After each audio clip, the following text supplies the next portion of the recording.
And welcome back to Otaku no Video. As always, thank you very much for joining me, where today I am digging deeper into Digimon Tamers and looking at the themes and characters of the show, starting off with Takato, our main character. One of the things I love about this show is how Takato is so ordinary, rigorously ordinary. Now, the writer of the show, Chiaki J. Kanaka, has stated that he frequently had to re-explain to the writers that he wanted Takato to be ordinary. They saw Takato as written as being kind of wimpy and not really as being kind of a wimp. And Kanaka said, no, that's because you're so used to the shonen stereotype, or the shonen archetype. Naruto, that kind of character. The main character in most shonen series has courage to spare. You can see that particularly in early seasons of Digimon. And he wanted Takato to be more average, to be more normal, more relatable, more realistic, which, let's be honest, is awfully nice. Then you get Rika, and I appreciate the fact that in this series you get a young girl character who's trying way too hard. She's trying to be mature. She wants to be treated more like an adult, even though she's still a kid. Now, her personality obviously is the tsundere archetype, and that is an archetype that's normally given to teenage and adult female characters.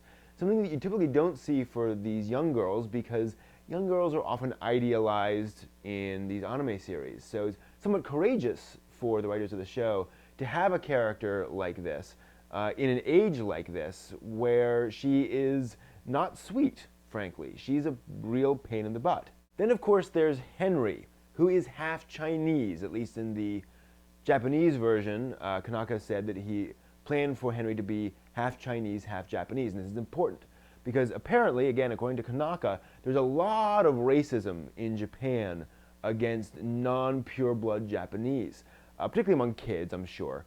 So Kanaka wanted to delve into that a little bit by having a character who would sit in this world where there was a lot of prejudice against him.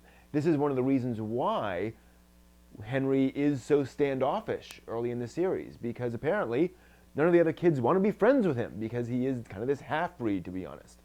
And frighteningly, Henry apparently had been learning to be used to that, to be okay with that. And it's part of the story of Digimon Tamers, is him coming out of his shell and realizing that it doesn't have to be that way. I also love how Henry's pacifism works its way into the series. This is clearly based off of Chinese kung fu and gung fu concepts. But in this case, there are situations where pacifism is not the right answer.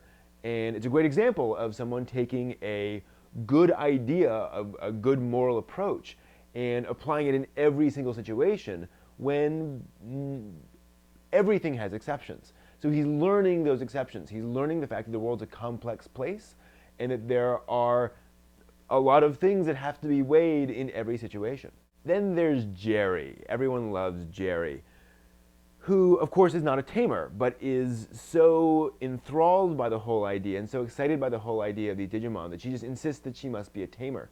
Now, it could be one reason for that is the fact that her parents run a brothel. I say that not for shock value. That's something Kanaka wrote into the original treatment. In fact, Jerry has to take care of her younger brother a lot. That's why she has the puppet on her finger. She's using that to entertain her brother all the time because her parents are off running this brothel all the time and kind of don't have time to take care of Jerry or her younger brother. So when this Digimon comes along that suddenly can provide her with some of that unconditional love that she apparently isn't getting from her parents, as we see later on in the show, at least not clearly, boy, she's all for that. And then, of course, spoiler alert, Leomon dies, which throws Jerry into an extremely deep depression. Now, this is important, as I mentioned in my earlier video on this series. The writer Kanaka wanted to address the topic of death with children. Not in a morbid way, not in terms of saying, everything dies, kids, but of approaching the subject and of saying, well, frankly, let's be honest, everything does die. And we need to be aware of that, and grieving is good. And after you grieve, you move on. And that children need to be equipped for that in an age-appropriate way instead of it just being ignored. Then the climax of the series is a perfect metaphor for deep depression. Jerry is locked in this area and she does not react to external stimuli. Her friends have to come to her, have to push, have to keep pushing, even when she's not responding to them, and they have to keep at it. Then even when she wants to come out of her depression, she's still in it. It doesn't immediately evaporate. It takes a lot of work, a lot of effort on both sides for that depression to work its way out. And afterwards, you're exhausted, and everyone around you has been through a tough battle to move through it. It is extremely accurate. I do want to mention, though, that really creepy scene with the sort of Shadow Jerry homunculus thing that is sent back to the digital world when Jerry first does get depressed.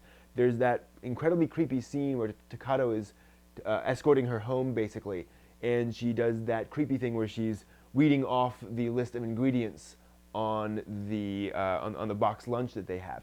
I personally think that's a reference back to Mika and Serial Experiments Lane, but that's just me. I was also particularly struck by that whole sequence in which Henry's younger sister approaches that diva and basically makes her into her Digimon. Because it's very strange for a major villain to suddenly switch to the good side, and then I realized what worked there, what turned evil. Innocence, purity. Someone who just says, here's the right thing to do, and let's do this instead. That villainous thing you're doing, it's not helpful, it's not interesting, it's not good. Besides good and evil, why do that when you can do these things with people who like you? And speaking of the whole sequence within the digital world, when they come back, I love how all of the parents are there to help them, except for Jerry's parents. That's a whole other thing we got to earlier, which is another interesting element of the series. The parents in Digimon Tamers are not obstacles the way they are in almost every Hollywood movie, where the kids always have to sneak around the parents and the parents are always coming down on the kids and so forth. There's a lot of time spent in this series establishing the fact that these parents of these kids are not obstacles, they're helpers. They want to help their kids. I was blown away by that sequence partway through where the parents get all the kids together, sit them all down and say, look, we may not be thrilled with the fact that you're going out and basically risking your life in this, but we realize no one else can do it, you have to do it, and so we want you to know we're here for you. We'll help you in any way you can, all you have to do is ask. It's a sweet sequence, and it's very important for kids to establish the fact that, again, adults are not the enemy. Adults should be seen as helpers as best as possible. So those are just some of the major themes and characters in Digimon Tamers. I'm sure there are others that you can find if you dig further. This is certainly a series that has quite a lot going for it, especially by the standards of kids shows, and we certainly should establish that. I mean, it's a kids show and it's a big adventure series, but by those standards there's a lot going on here, and there are a lot of important things said for kids. It's not all the standard banal things, just do your best. There's some impressive work done here. It's certainly a show that I think I'm glad kids had the opportunity to watch, and probably still have the opportunity to watch and to experience and to learn from. There's some good things there, along with a high energy action adventure series. I was also struck by the whole sequence in which Henry's